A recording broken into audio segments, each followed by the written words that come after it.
plant like an image in your mind of that environment, which is not true. They don't tell you like the heritage side, you know. Different cultures that are actually doing bad things, but you, as soon as like a Sudanese person do something, they'll be like, hey, yes, Sudanese gang, okay? Know the good and bad of kind of every type of culture, but to put it specifically on African values and mindsets or whatnot, I really don't know if I care or trust them enough to do that. The Olympics, you see that wasn't, compare that to, that overweighs actually all of the bad things that happened. So you can kind of see that it's overblown, so.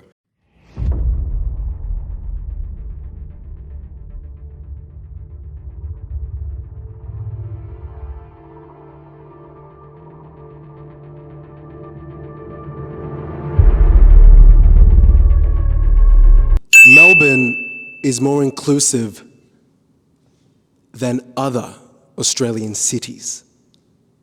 3, 2, 1. I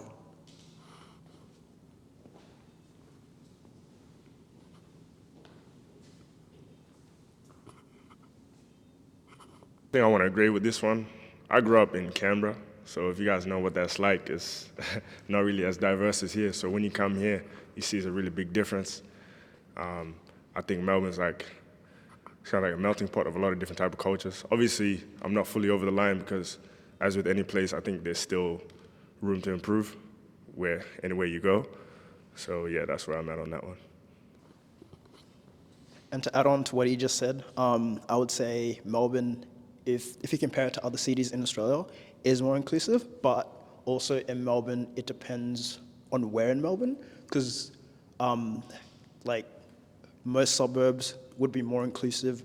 As you can say, like in the city, I feel like you wouldn't have that kind of like looks and like those discussions as you would in other areas, like other suburbs.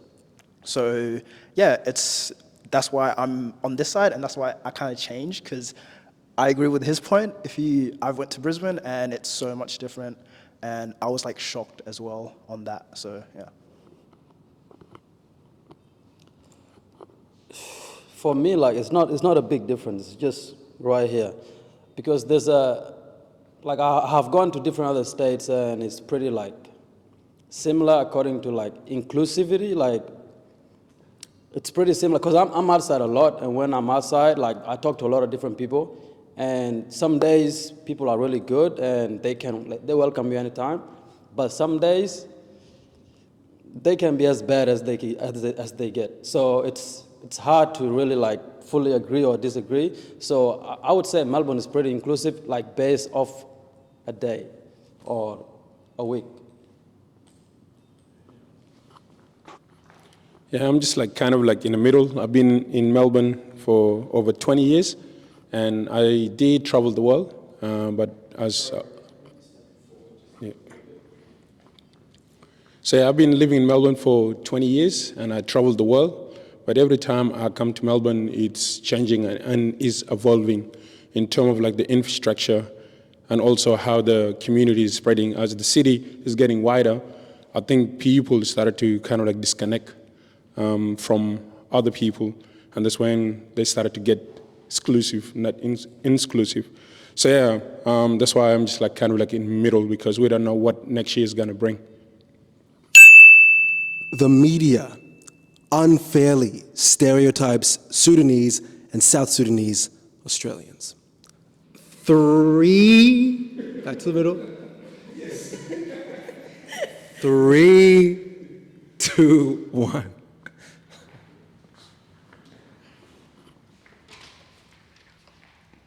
It was like the peak when like we had like the Apex gang and all those sort of gangs around. I feel like they used it a lot for political power, and they use it a lot just to kind of like separate, because every new community that comes into Melbourne or Australia, they do that like to them a lot. As you can see, if you look through history, they did that to like the Asians, they did that to like the Italians, all that stuff. So we're kind of like the newer version of that.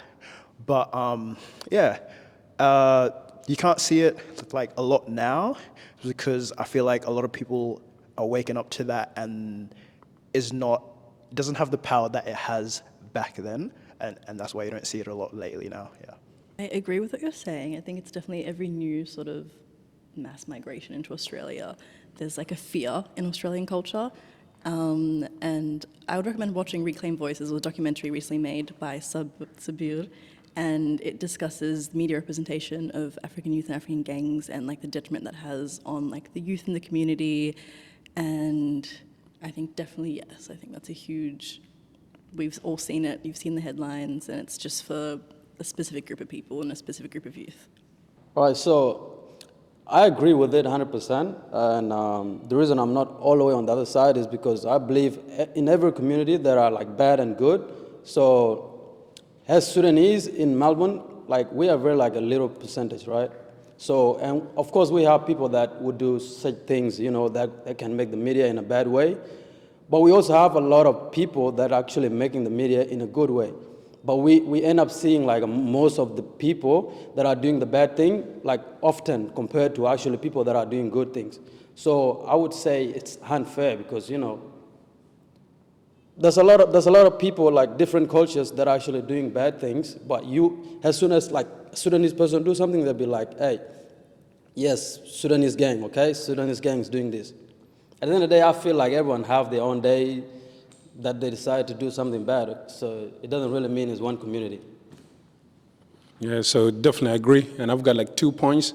First one is, as I said earlier, I've been here for 20 years. So every 4 years when there's an election, so 1 year before the election, straight away we are on the media, just negative stories. So I think we as a community as well have the responsibility to be able to tell our own stories, to tell our own narrative. And then this is part of it.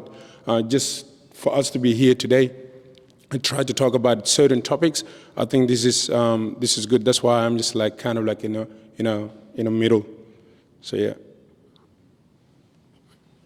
Yeah, it's expected though. Like I think it was said over here, how other cultures, kind of went through it, but we're experiencing it also. It's our time that we're experiencing it. Like you see with the native people of this land, they went through a lot, and this was their home. So you kind of have that expectation, and this is what we're seeing now. And yes, it's like also what our brother in the front here said. It's the negative connotation that's kind of shown, but then all of the good things that happen.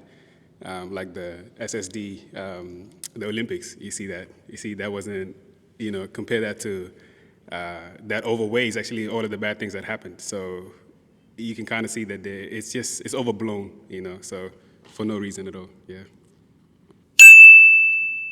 It is essential for Sudanese and South Sudanese people to marry within the culture. 3, 2, 1.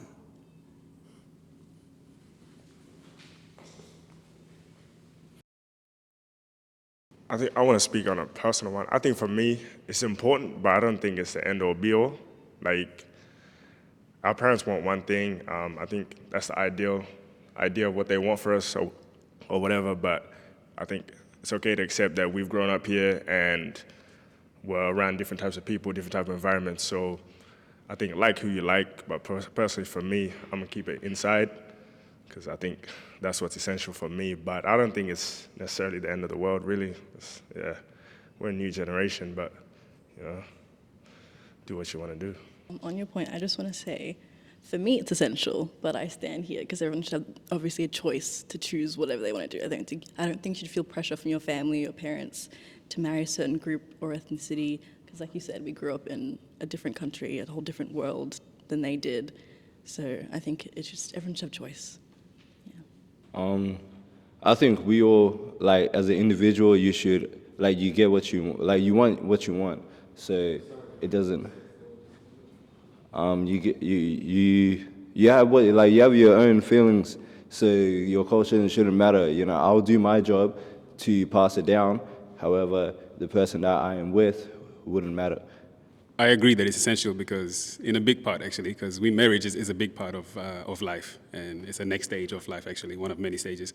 And the reason why I strongly agree that it's essential is because, let's say for example, when push comes to shove, when it's tested, right, the marriage, and you guys have different cultures, beliefs, ideologies, or ideas that you guys are being exposed to.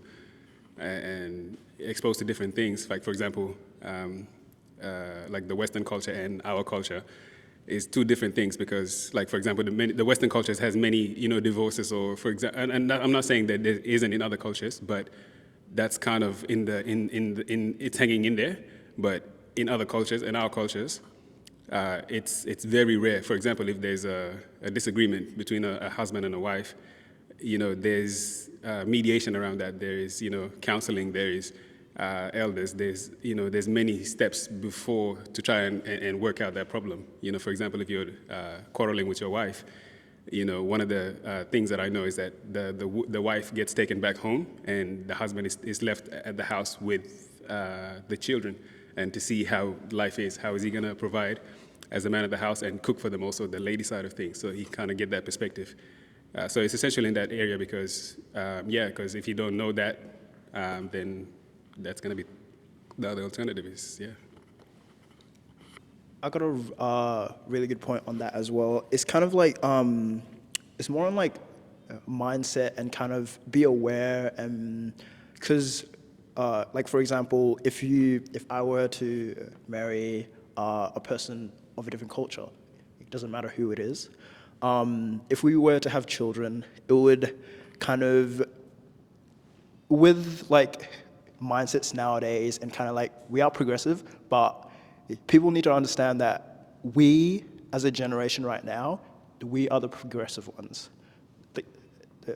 Like the ones past are still on that mindset of kind of like that colonial mindset. I don't want to go too negative, but they would have a lot of opinions on how you raise your kids, and that will kind of, it depends on how you view it, but I feel like that will put a lot of burden on your marriage as well. So that's why I feel like a lot of those mixed race and interracial marriages, they don't really work out as well as people think. Western education systems undervalue African perspectives. 3, 2, 1. Yes, I do agree. So I came to Australia in 2004, went to a language school, learned English, and then went to high school, did year 10, 12, I graduated. And, but at the time, like I didn't know what the direction should I be taking. But I knew at heart that I want to be a filmmaker. I want to be able to write stories and to be able to film it, put it out there in the world. But to seek advice, I went to a career counselor, and I said, I want to be a filmmaker. And he said to me, there's no such a thing. So I said to him, okay, well, what's out there? And he said to me, plumbing or bricklaying or mechanics. So I said, this is good. I would like to try one of them. And he's like, no, actually, I'm going to send you to this place. So he sent me to a rubbish collector, where I went and worked there for 5 days, and I hated it. And that made me really, really depressed. And then fast forward, I went to university, studied Bachelor of Film and TV, worked in the industry, and I went back to school, and I give a speech to all of the school, and he was there. And what happened is that I saw a lot of young people, especially from my community, they're not being given the same opportunity as the other kids. And for me, one thing is the history class. You can't just be putting a video early in the morning, like 8 o'clock, talking about European history and not giving the young people space in terms of like support and support system.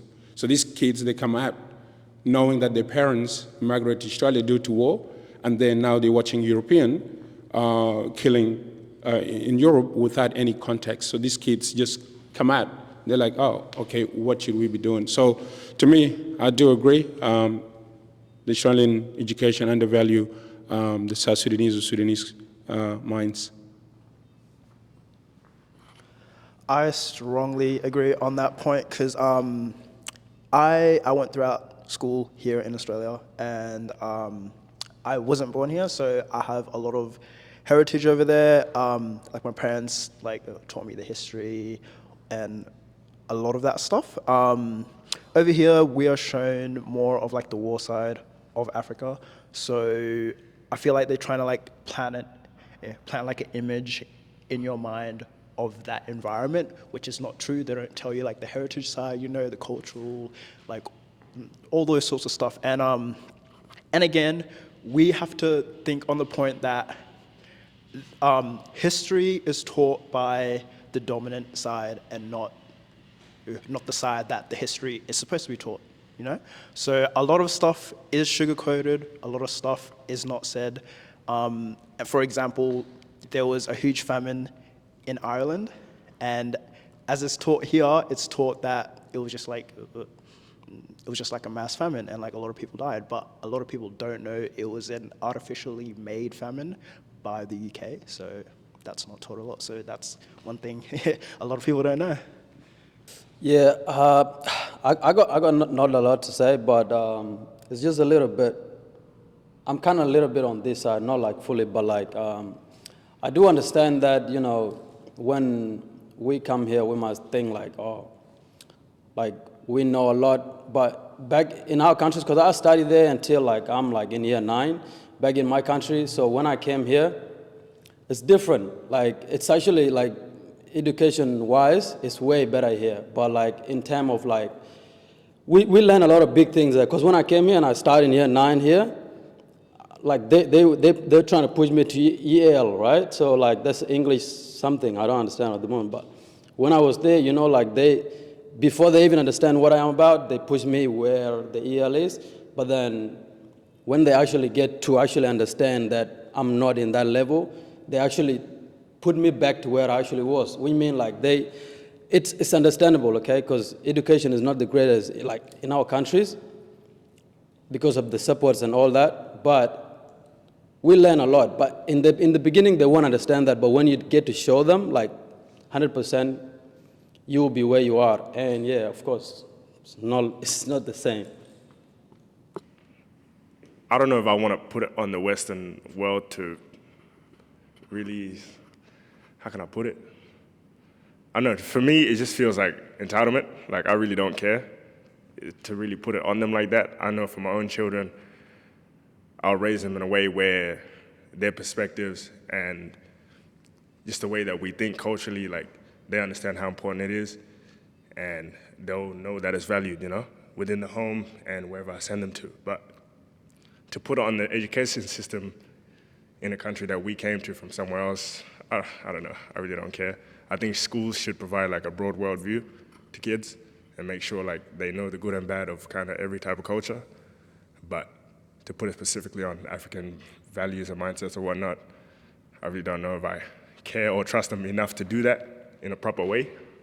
So yeah, that's where I'm at on that. Yeah, it's kind of the opposite. It's instead of it gaining exposure, it's actually devalued. Like how many historians or people that made marks in the world that are not just but black people or even non-Westerners, have you heard of or have we learned about in schools? You know, the inventors, the historians. But yeah, it's not many that we know. So it's suppressed. You know, for example, it's the poverty that's explained, that's over-enlarged. It's even the history itself, the size of Africa, for example, that's one of the many, that's one of the well-known, I guess, theories that Africa is actually a lot smaller. Yeah, but it's actually bigger than what it's said to be. So that's just one of the many examples.